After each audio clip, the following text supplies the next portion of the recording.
거대한 크루즈선 갑판 위에서 헬리콥터의 로터 소리가 요란하게 울려 퍼지고 있었다. 검은색 전투복을 입은 특수부대원들이 밧줄을 타고 하강하려는 순간 갑자기 선박 곳곳에서 화염이 치솟았다. 철수. 즉시 철수. 무전기에서 절규하는 목소리가 들려왔고 헬리콥터는 급히 상승하기 시작했다. 갑판 아래에서는 3,000명의 승객들이 공포에 떨며 숨죽이고 있었고 테러범들의 냉소적인 웃음소리만이 메아리쳤다. 그 순간 모든 사람들이 깨달았다.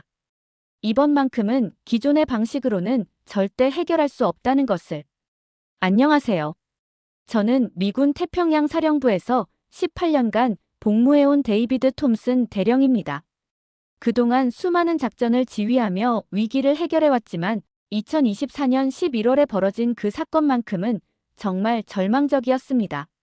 지금부터 제가 직접 경험한 그 믿을 수 없는 이야기를 들려드리겠습니다. 그날은 평범한 화요일 오전이었습니다. 하와이 진주만에 있는 태평양 사령부에서 일상적인 브리핑을 받고 있었는데 갑자기 비상벨이 울리기 시작했습니다. 작전 상황실로 급히 향하는 동안 가슴이 뛰었지만 이번만큼 심각한 상황일 줄은 몰랐습니다. 상황실에 들어서자마자 대형 스크린에 떠오른 영상을 보고 경악했습니다. 동남아시아 해상에서 운항 중이던 호화 크루즈선 오션 드리모가 테러범들에게 점거당한 것입니다. 선박에는 3,000명의 승객이 탑승해 있었는데 그 중에는 각국 정상들의 가족과 외교관, 그리고 수백 명의 어린이들이 포함되어 있었습니다. 상황을 더욱 심각하게 만든 것은 테러범들의 정체였습니다. 이들은 국제적으로 악명 높은 검은 바다라는 조직으로 최첨단 무기와 폭발물로 무장한 상태였습니다. 더욱 충격적인 것은 이들이 선박 내부 구조를 완벽히 파악하고 있다는 점이었습니다. 마치 몇 달 전부터 치밀하게 계획한 것처럼 모든 것이 정교했습니다. 제가 이 사건에 더욱 절실하게 매달릴 수밖에 없었던 이유가 있었습니다. 인질 중에는 제 여동생의 딸, 즉 제 조카인 17살 에밀리가 포함되어 있었기 때문입니다. 에밀리는 고등학교 졸업 기념으로 친구들과 함께 크루즈 여행을 떠났던 것입니다. 여동생으로부터 급한 전화를 받았을 때 저는 정말 가슴이 무너지는 것 같았습니다. 오빠, 에밀리가 그 배에 타고 있어요. 여동생의 울먹이는 목소리가 아직도 귓가에 맴돕니다.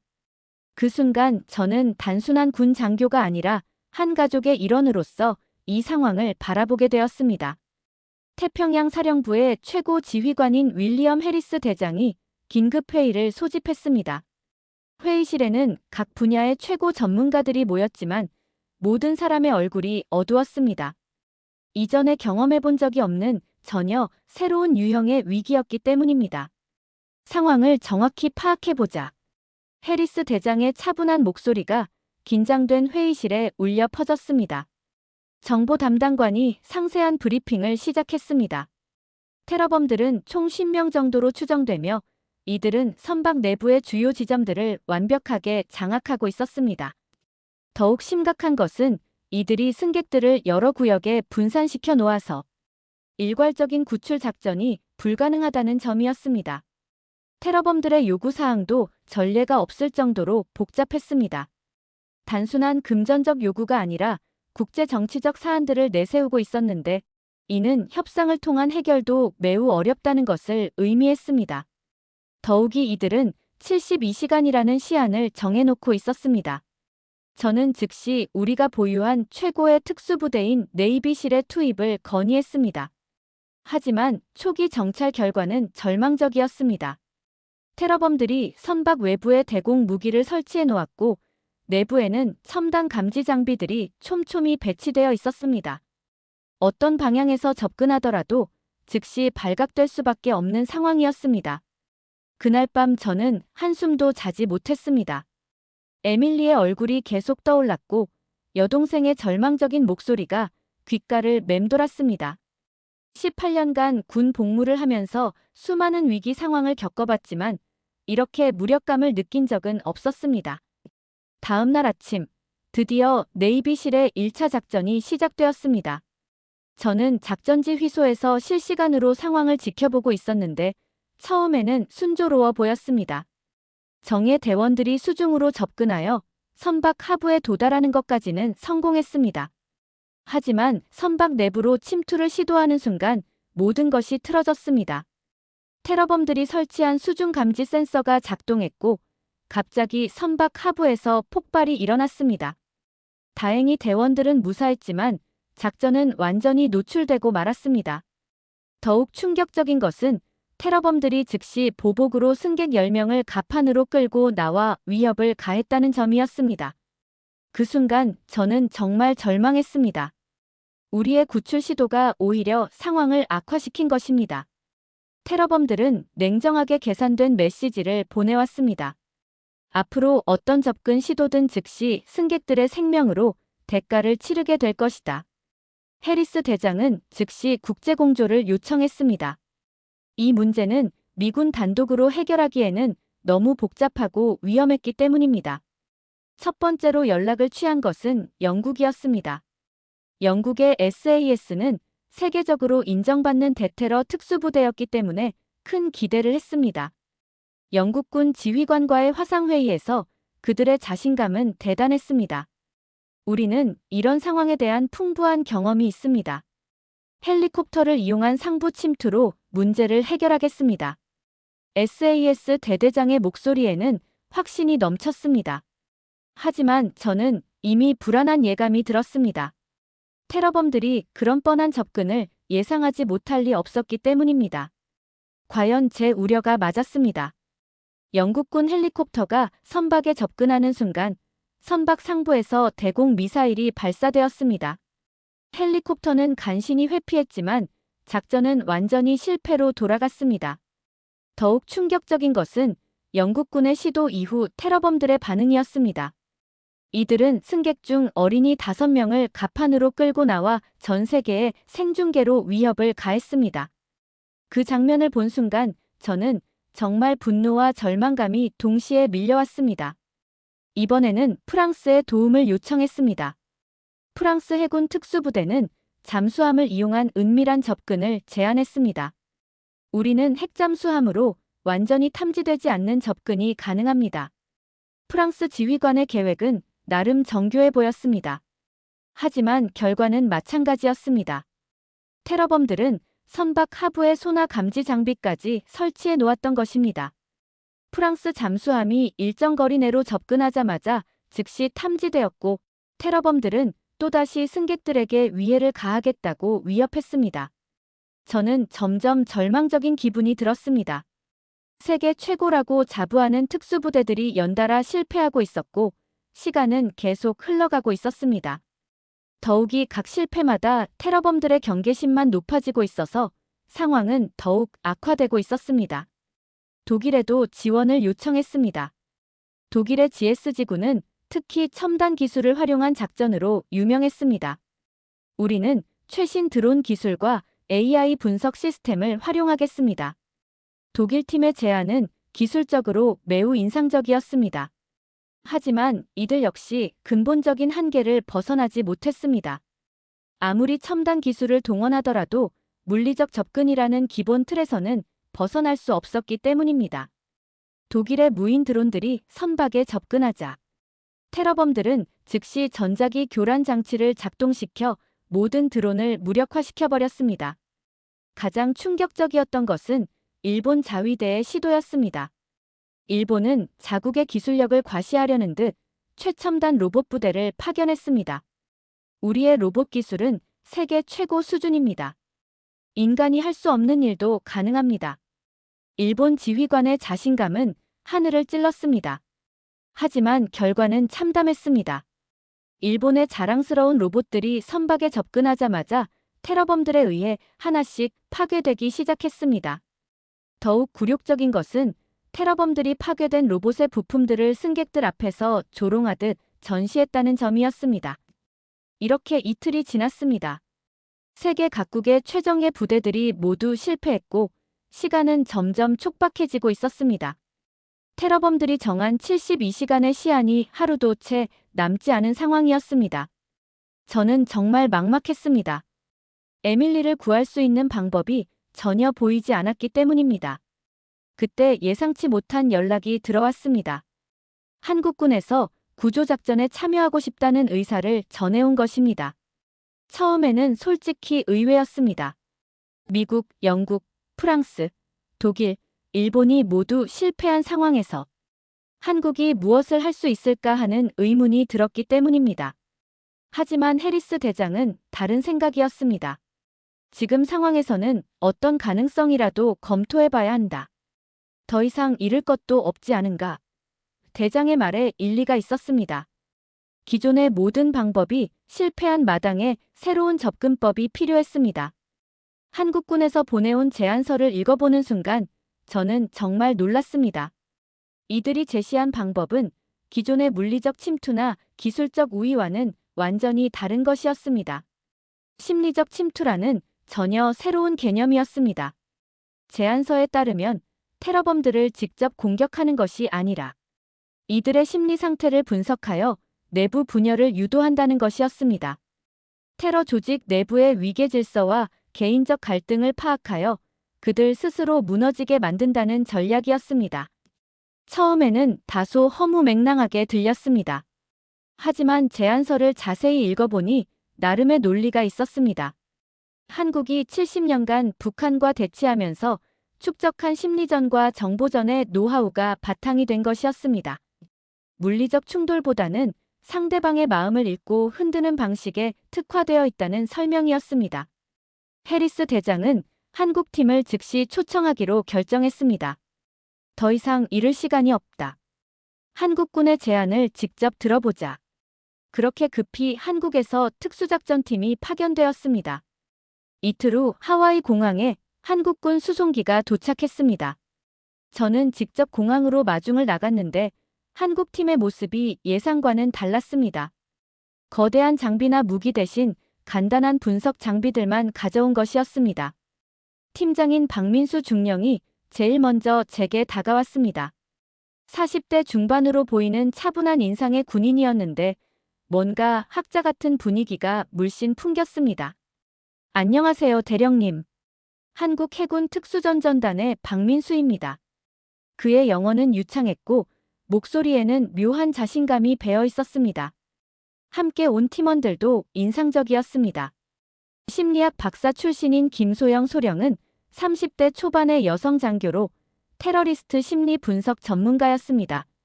정보 분석 담당인 이재현 대위는 젊어 보였지만 눈빛이 매우 예리했습니다. 태평양 사령부 회의실에서 첫 브리핑이 시작되었습니다. 박민수 중령이 설명하는 작전 개념은 정말 신선했습니다. 우리는 테러범들을 물리적으로 제압하는 것이 아니라 그들의 마음속에 들어가서 스스로 항복하게 만들 것입니다. 김소영 소령이 구체적인 분석 결과를 발표했습니다. 지난 이틀간 테러범들의 무전 통신과 행동 패턴을 분석한 결과 이들 조직 내부에 이미 균열이 시작되고 있다는 것이었습니다. 72시간이라는 시한을 정해놓긴 했지만 실제로는 예상보다 상황이 장기화되면서 내부적으로 스트레스가 누적되고 있다는 분석이었습니다. 테러범들도 결국 인간입니다. 극한 상황에서는 누구나 심리적 압박을 느끼게 되어 있어요. 김소영 소령의 설명이 계속되었습니다. 특히 리더와 부하들 사이, 그리고 각기 다른 배경을 가진 조직원들 사이에는 반드시 갈등의 씨앗이 있습니다. 이재현 대위는 더욱 구체적인 정보를 제시했습니다. 도청한 무전 내용을 분석한 결과 테러 조직의 리더인 사령관과 부리더인 중위 사이에 미묘한 의견 차이가 있다는 것을 발견했다고 했습니다. 또한 일부 조직원들이 승객들 중 어린이들을 다치게 하는 것에 대해 내심 거부감을 느끼고 있다는 징후도 포착했다고 보고했습니다. 하지만 회의실의 다른 참석자들은 여전히 회의적이었습니다. 해군 작전사령관인 로버트 밀러 제독은 직접적으로 의문을 제기했습니다. 심리 분석은 좋지만 실제로 어떻게 그들의 마음을 바꿀 수 있다는 말입니까? 이론과 현실은 다른 것 아닙니까? 박민수 중령의 답변은 차분했지만 확신에 차 있었습니다. 제독님, 우리는 이미 비슷한 상황에서 성공한 경험이 있습니다. 분단 상황에서 70년간 북한과 대치하면서 축적한 노하우가 있어요. 물리적 힘으로는 해결할 수 없는 문제도 심리적 접근으로는 풀 수 있습니다. 그는 한국군이 개발한 특수 심리전 시스템에 대해 설명하기 시작했습니다. 이 시스템은 상대방의 음성 패턴, 행동 양식, 의사결정 과정을 종합적으로 분석하여 개인별 심리 프로필을 만들어내는 첨단 기술이었습니다. 그리고 이를 바탕으로 각 개인의 심리적 약점과 갈등 요소를 파악하여 조직 내부의 결속력을 약화시키는 전략이었습니다. 저는 점점 흥미를 느끼기 시작했습니다. 기존의 물리적 접근법과는 완전히 다른 패러다임이었지만 나름의 논리가 있어 보였습니다. 더욱이 다른 모든 방법이 실패한 상황에서는 시도해 볼 만한 가치가 있다고 생각했습니다. 김소영 소령이 더욱 구체적인 계획을 설명했습니다. 우리는 테러범들 개개인의 성격과 동기를 파악한 후 그들 사이의 신뢰관계를 서서히 무너뜨릴 것입니다. 특정 개인에게만 들리는 메시지를 전달하여 서로를 의심하게 만드는 것이 핵심입니다. 이재현 대위는 기술적인 부분을 담당한다고 했습니다. 우리는 특수 주파수를 이용해서 특정 개인에게만 메시지를 전달할 수 있는 기술을 보유하고 있습니다. 다른 사람들은 전혀 듣지 못하지만 목표 대상만 들을 수 있는 방식입니다. 회의가 끝난 후 저는 박민수 중령과 개인적인 대화를 나누었습니다. 그의 이력이 궁금했기 때문입니다. 중령님께서는 어떻게 이런 전문성을 갖게 되셨습니까? 박민수 중령은 잠시 생각에 잠기더니 조심스럽게 자신의 과거를 들려주기 시작했습니다. 사실 저는 어린 시절 북한 주민들의 심리 상태에 대해 많은 관심을 가졌습니다. 같은 민족이지만 서로 다른 체제에서 살아가는 사람들의 마음을 이해하고 싶었어요. 그는 군 복무를 시작한 후 심리전과 정보전 분야로 전문화의 길을 걸었다고 했습니다. 분단된 현실에서 우리는 항상 상대방의 마음을 읽어야 했습니다.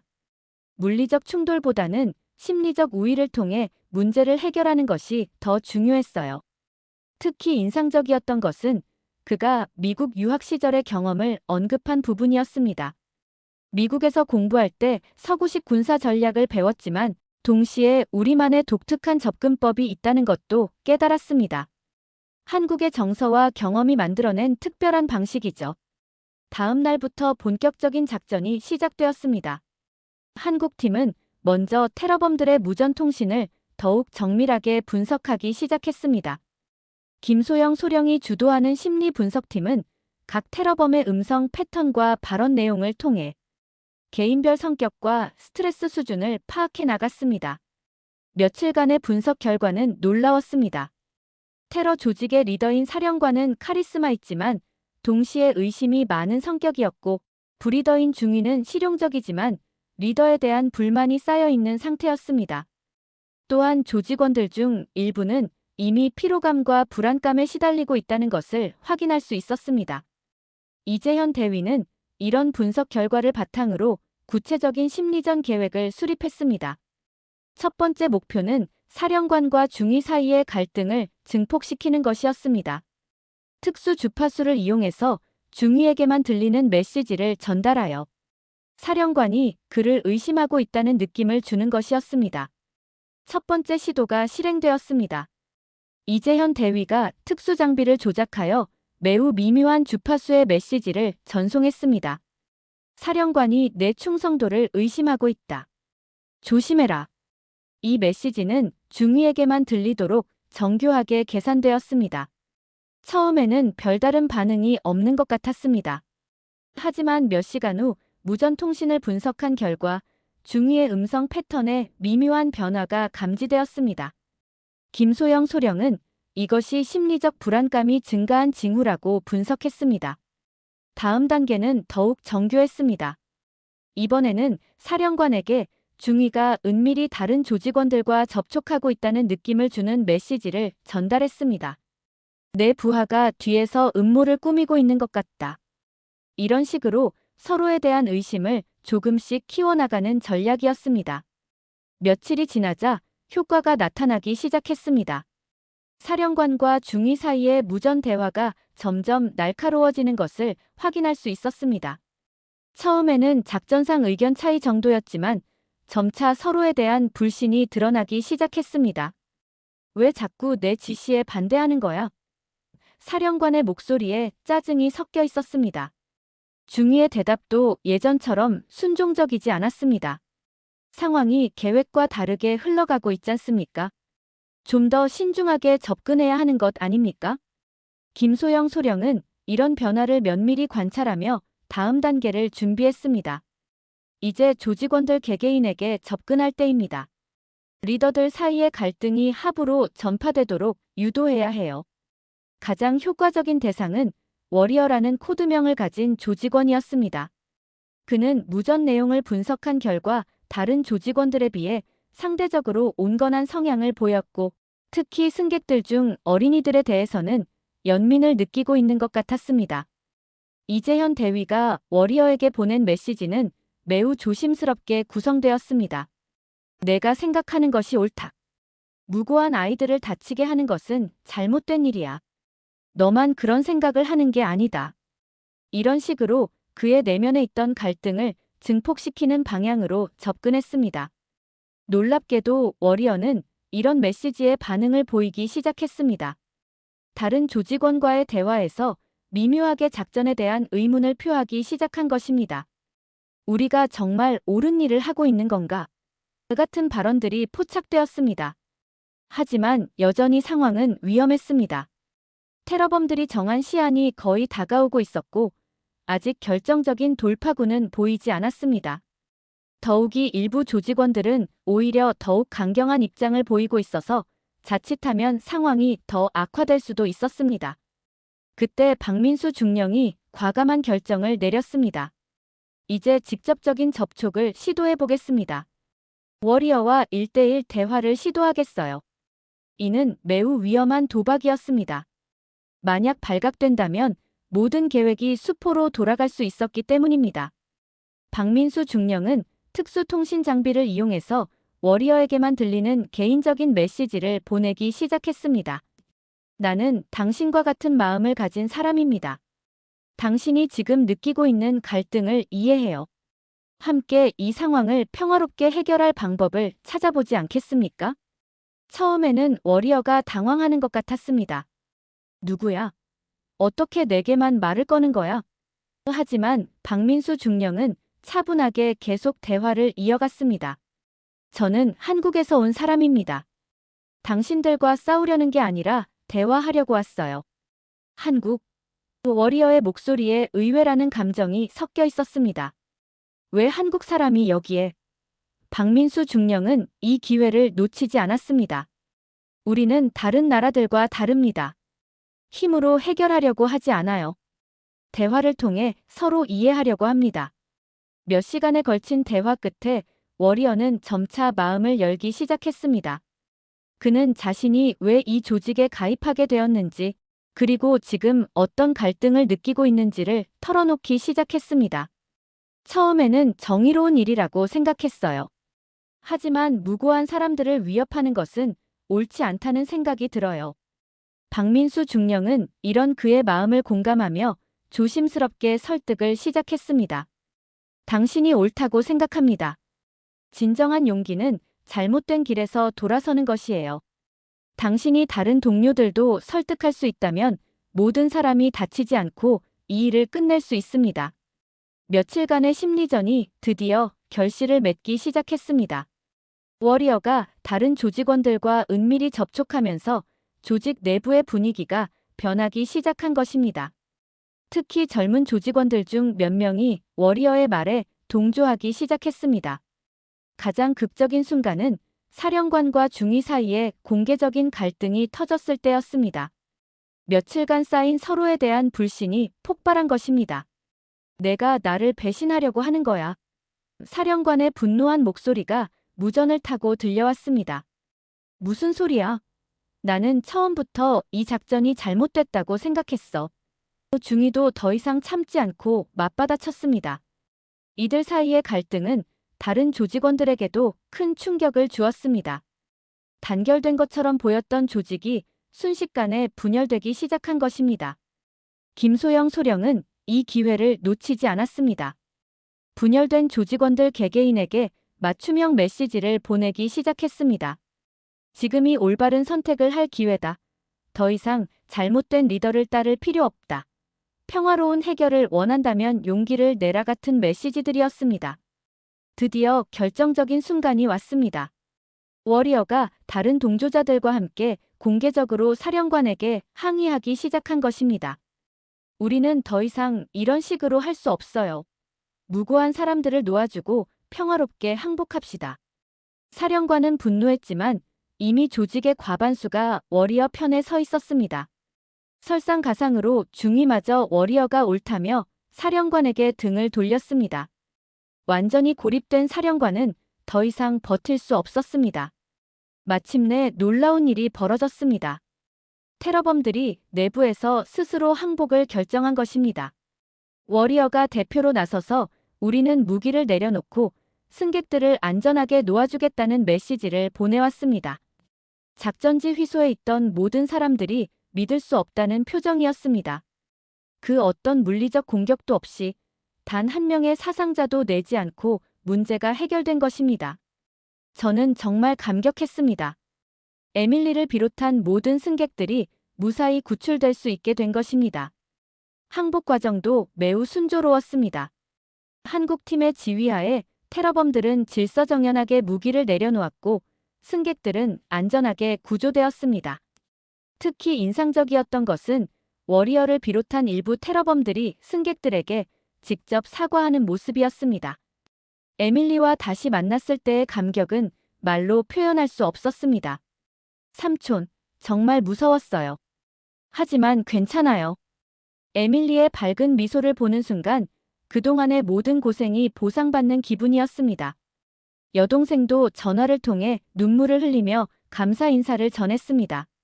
하지만 진짜 놀라운 것은 그 이후의 반응들이었습니다. 전 세계 언론들이 한국군의 혁신적인 작전 방식에 주목하기 시작한 것입니다.